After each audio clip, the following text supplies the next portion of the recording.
से बात न करें, और वही कि हमारे घर की इज्जत क्या होगी, बेटी का दर्जा बेटे से कम।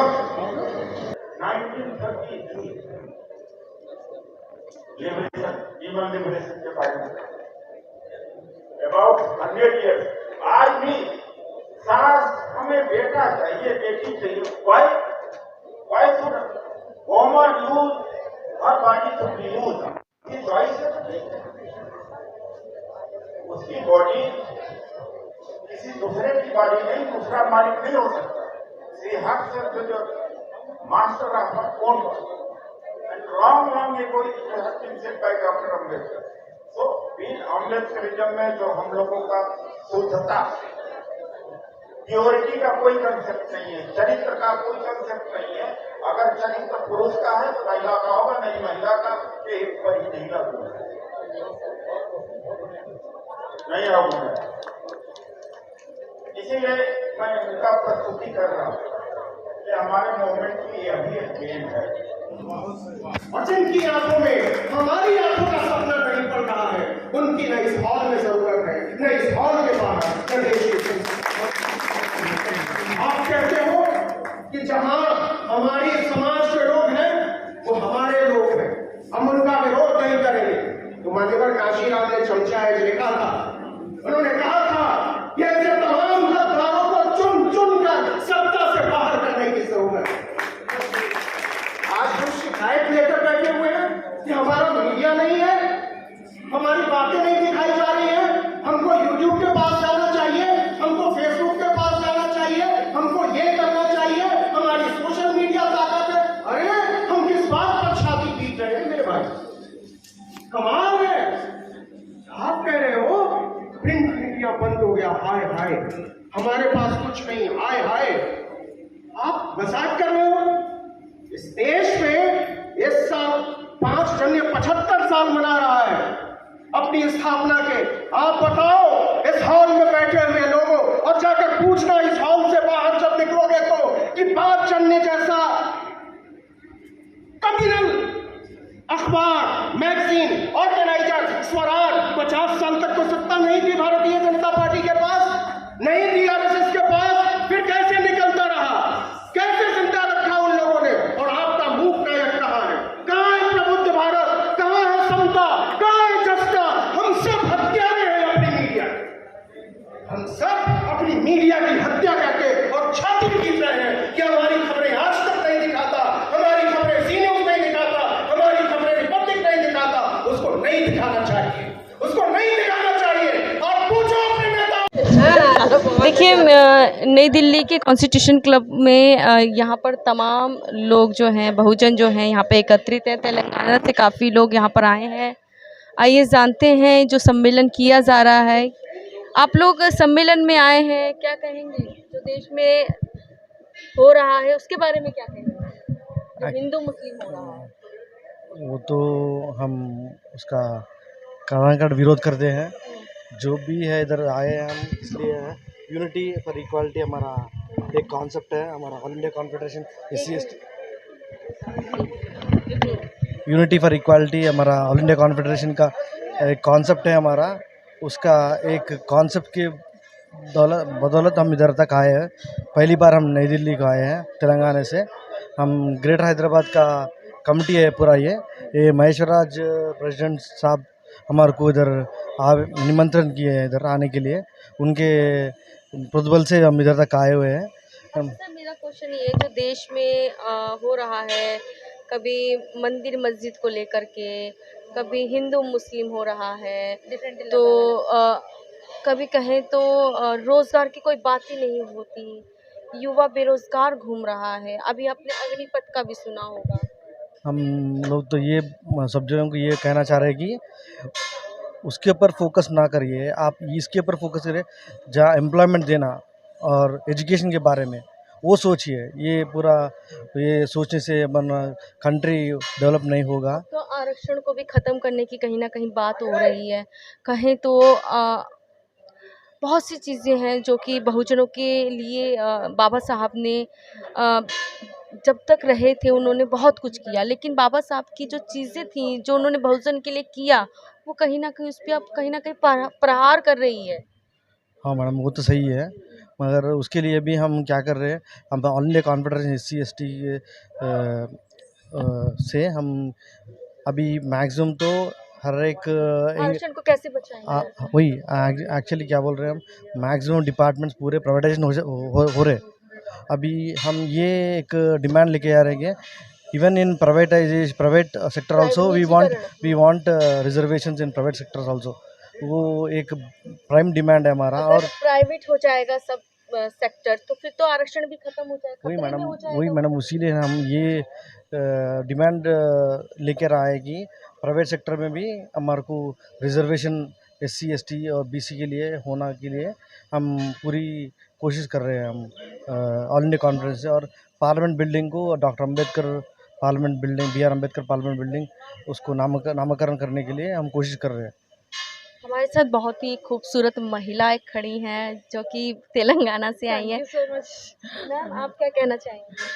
మాట్లాడా కానీ मुझे नहीं आता मैम तेलंगाना आता है? तेलुगु तेलुगु आता। तेलुगु में महिलाओं के लिए मैडम बहुत अच्छा क्या मैसेज देना चाहेंगी महिलाओं को तेलंगाना की? అంబేద్కర్ ఆదేశాల మేరకి మహిళలు ముందుకు రావడం జరుగుతుంది. మాకు అన్నిట్లలో మహిళలకి ఎస్సీ ఇప్పుడు అంబేద్కర్ ఇచ్చిన వాటి నుంచి కూడా బయటికి వస్తున్నాం. ఇంత దూరం రావడానికి కారణం కూడా అంబేద్కర్ రాసిన రాజ్యాంగం బట్టి మేము వస్తున్నాం.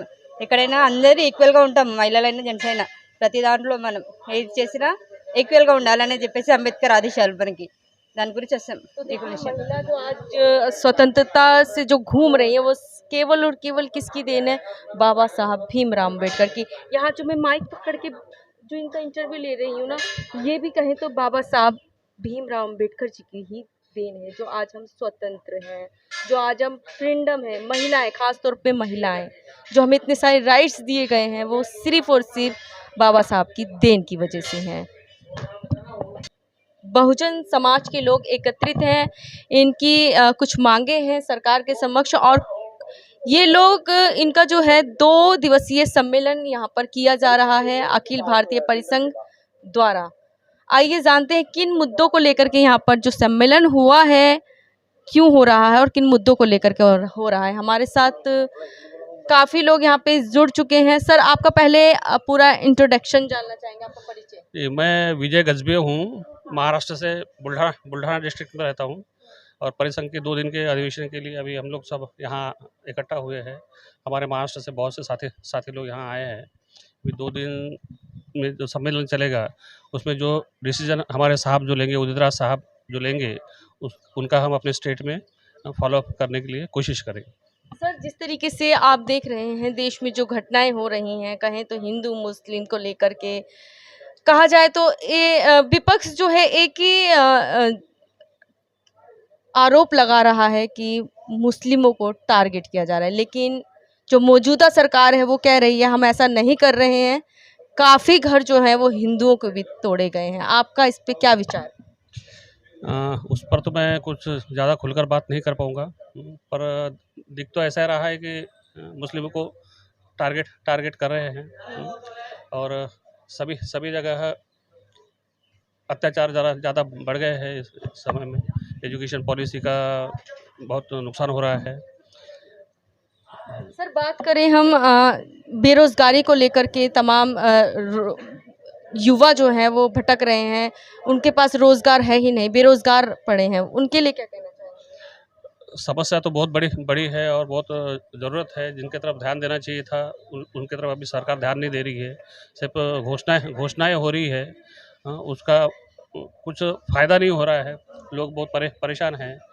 एक तो कोरोना की वजह से कुछ हुआ है और बाकी जो अभी परिस्थिति जो है वो बहुत विपरीत परिस्थिति है, युवा में बहुत आक्रोश है, तो उस पर सरकार ने कुछ करना चाहिए। इसी के लिए हम लोग यहाँ चिंतन करने के लिए 2 दिवसीय सम्मेलन में हम सर निजीकरण जिस तरीके से हो रहा है, जैसे रेलवे निजीकरण, सभी चीज़ों में निजीकरण हो रहा है। अभी तो आप देख रहे हैं कि भी सुरक्षा के मामले में भी निजीकरण का प्रस्ताव आया है। रेलवे में प्राइवेट हो गई है, कंपनियां सब पूरी बिकी जा रही है। सरकारी बैंकों को बेचने का जो मकसद है उसी के ऊपर हम लोग मंथन करने के लिए यहाँ आए हैं।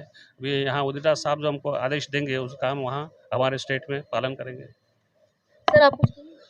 हम महाराष्ट्र से आए हैं। अनुसूचित जाति जनजाति परिसंघ महाराष्ट्र का मैं बुल्ढाना डिस्ट्रिक्ट का जिला अध्यक्ष हूँ। यहाँ हम 2 दिन के सम्मेलन में हाजिर हुए हैं। अनुसूचित जाति परिसंघाचे राष्ट्रीय नेते माननीय उदितराजजी साहेब यांच्या नेतृत्वामध्ये महाराष्ट्रातून हजारो लोक इथं आलेले आहेत आणि त्यांच्या उदितराज साहेबांचा जो आदेश मिळेल त्या आदेशाप्रमाणे आम्ही महाराष्ट्रामध्ये कारवाई करणार आहोत। भाजप सरकारने दलितांवर आणि मुस्लिमांवर अन्याय करणं सुरू केलेलं आहे आणि त्यांच्या विरोधामध्ये परिसंघ पूर्ण देशभर आंदोलन करणार आहे। आणि भाजप सरकारने जेव्हापासून स्थापन झाली तेव्हापासून भाजप सरकारने विद्यार्थ्यांचं शिष्यवृत्ती बंद केलेली आहे। त्यामध्ये पुन्हा मुलांना नोकऱ्या नाही आहे, खाजगीकरण सुरू केलेलं आहे। पूर्ण देश भाजप सरकार विकायला लागलेलं आहे। ज्यावेळेस काँग्रेस सरकार होतं त्यावेळेस चांगलं होतं, पण आता भाजपने जे होतं ते सगळं विकून टाकलेलं आहे। आणि अशा याच्यामध्ये रेल्वे, पोस्ट आणि LIC वगैरे संपूर्ण झालेलं आहे। आता काहीच राहिलं नाही। त्यांच्या विरोधामध्ये परिसंघ हा माननीय डॉक्टर उदितराजजी साहेब यांच्या नेतृत्वात पूर्ण महाराष्ट्रभर आंदोलन करणार आहे। कॉन्स्टिट्यूशन क्लब ऑफ इंडिया में यहाँ पर जो है एक मैं बता दूं किसके द्वारा किया गया अखिल भारतीय परिसंघ का यहाँ पर 2 दिवसीय सम्मेलन हो रहा है। काफ़ी संख्या में बहुजन यहाँ पे एकत्रित हैं। कहीं काफ़ी राज्यों से यहाँ पर जो है बहुजन आए हैं। हम एक महिला है। मैडम आपका पहले पूरा परिचय जानना चाहेंगे। जी, मैं एल माणिक्य प्रभा ओडिशा से ऑल इंडिया परिसंघ की मैं ओडिशा यूनिट की वर्किंग प्रेसिडेंट हूँ और महिला विंग की प्रेसिडेंट हूँ। मैम आज आप आई हैं सम्मेलन में, यहाँ पर चर्चाएं हुई हैं, काफ़ी मुद्दों को लेकर के यहाँ पर चर्चाएं हुई हैं। क्या लगा कि हाँ अब युवाओं को समाज के लिए निकलना होगा, और क्या ऐसा लगा कि अब जो देश में हो रहा है कैसे सुधरेगा मैडम? जी बिल्कुल, वे तो जब से 2014 के बाद आप देखेंगे कि हमें पता ही चल गया है कि ये बिल्कुल भी हमारा जन विरोधी कार्यक्रम हो रहा है। हर जगह युवाओं के साथ ज़्यादा ही विरोध कार्य कर रहे हैं जो सरकार है। अभी जो मुद्दाएं हैं हमारे दलितों के प्रति आप देखिए, महिलाओं के प्रति देखिए कि युवा के प्रति, अभी जो हाल ही में एक योजना निकाला है अग्निपथ जी, उसी के बारे में मैं थोड़ा सा बोलना चाहूँगी। अगर एक युवा प्रशिक्षण लेके वो भर्ती होते हैं कितने अरमानों के साथ, मतलब देश की जो सेवा, देश सेवा के बारे में हम सुने रखे थे कि एक अहम फील्ड है वो युवाओं के लिए, और उसमें आप 4 बलिदान दे देता है। जी जी बिल्कुल, वो सोच के आते हैं कि देश के लिए हम बलिदान भी देंगे, सेवा करेंगे, और उसमें उनका 4 साल के बाद रिटायरमेंट हो जाता है। तो ये बहुत दुख की बात है कि एक 21-22 साल का युवा जब रिटायर्ड हो जाएगा उसके बाद वो करेगा क्या, मतलब उसका भविष्य कहाँ जा रहा है। तो ये प्रमुख मुद्दाएं हैं जो कि सरकार अभी अलग तरीके से हमारे सामने रख रहे हैं। और अलग एक दूसरा जो हिंदू मुस्लिम मुद्दा देखिए, या फिर कहीं भी खुदाई करके उस मुद्दे को इस तरह से हाईलाइट किया जाता है कि ये अहम मुद्दाओं से लोग अपना नज़रिया हटा दें। ज्ञानव्यापी मस्जिद के बारे में बात कर रहे हैं। जी, मतलब बिल्कुल भी अगर आप कोई भी मुद्दा देखेंगे वो बोल रहे हैं कि हम हमारा धर्म खतरे में है। कौन सा धर्म खतरे में है, क्यों खतरे में है, आप कौन सा परेशानियों का सामना कर रहे हैं जो आपका धर्म खतरे में है। मतलब ये जो मुद्दे उठाए जा रहे हैं कहीं ना कहीं रोजगार, बेरोजगारी, हमें भटकाया जा रहा है, युवा को भटकाया जा रहा है। वो हमेशा इसी में लगा रहेगा, अरे हमारा धर्म खतरे में है, हम धर्म को बचाएंगे, लेकिन प्रमुख मुद्दे से वो हट रहा है। युवा जो पढ़ाई करके आगे आएगा उसके सामने आप एक दीवार खड़े कर दो कि पहले धर्म को बचाओ, तो वो अपना भविष्य से भटक जाएगा। यही हो रहा है, यही मुद्दाएं अभी हमारे सामने आ रही हैं। तो इससे हमें सोचना चाहिए कि इसके बारे में, या फिर इसके द्वारा मतलब इन सबसे लड़ाई करने के लिए हमें प्रमुख क्या क्या कार्य करना होगा। ये जो 2 दिवसीय सम्मेलन रखा गया है अखिल भारतीय परिसंघ के तरफ से, ये इन सभी मुद्दों के लिए है। अब जो जैसे निजीकरण के जरिए आरक्षण को ख़त्म कर दिया जा रहा है, और ये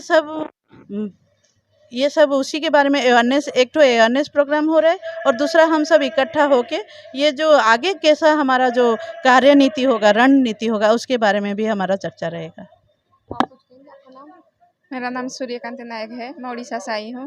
मैडम तो कह चुके हैं उसके बारे में, मैं और कुछ कहना नहीं चाहती हूँ। मैम जो बुलडोजर चल रहा है उस पर क्या कहना चाहेंगे? बुलडोजर के बारे में जी, बुलडोज़र जिस तरह से चल रहा है, देखिए ये जो हर कहीं पे अपना मनमानी हो रहे हैं, मतलब लेकिन सरकार तो कहती है अतिक्रमण हो रहा है, इसी वजह से बुलडोजर चल रहा है। नहीं, ये आपको बताया जा रहा है कि देखिए ये सामने रख के उसके पीछे जो बैकडोर से कुछ जो मैं अभी नहीं बोल पा रही हूँ कि वो किस तरह से आपको भटका कर वो अपना काम सीधा मतलब सीधे तरीके अपना उल्लू से सीधा। जी अपना उल्लू सीधा करके तरफ से आपको भटका के वो अपना काम करने की कोशिश कर रहे हैं और कर भी रहे हैं, लेकिन युवा देशवासियों को क्या संदेश देना चाहिए?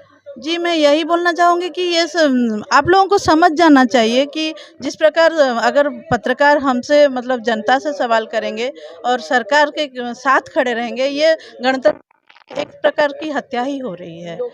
जी, लोकतंत्र की हत्या ही हो रही है। तो मैं उन सभी से बोलना चाहूँगी, गणतंत्र बचेगा तो हम लोग बचेंगे, नहीं तो हमारा कोई स्वाधीनता का माने नहीं रहेगा।